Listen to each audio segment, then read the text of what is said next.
What's good mga pare? So, kung gusto ko lang komenta nitong sinabi ni BNK sa isang interview niya. No? Sabi niya rito, pag pumupunta kami ng mga boxing event, wala kang nakikitang nag-aangasan.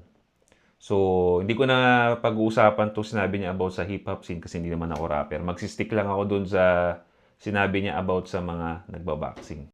Nasabi ko sa mga videos ko noon, isa sa mga paraan para mahikayat ko yung mga viewers ko na mag-sports is hindi ka ma-intimidate pag pumasok ka sa mga gym ng mga combat sports na to.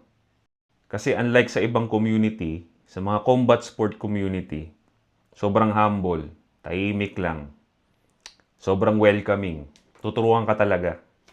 Bakit sa tingin ninyo? Bakit sa tingin ninyo ganun yung combat sport community? Bakit parang tahimik lang, humble lang? Bakit sa tingin ninyo?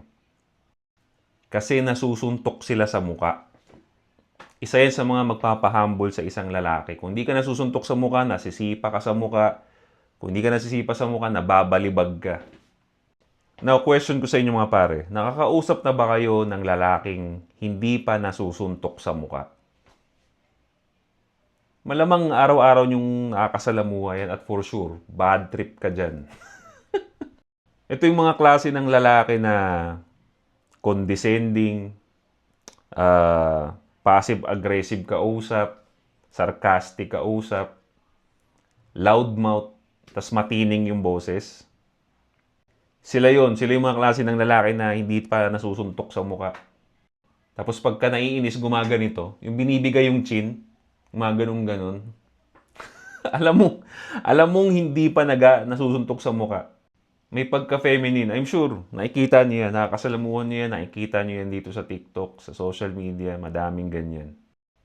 Kaya pare naniniwala ako na bilang lalaki para maging effective ka sa society or kahit maayos lang na lalaki sa society, it's a must talaga na pumasok ka sa combat sports.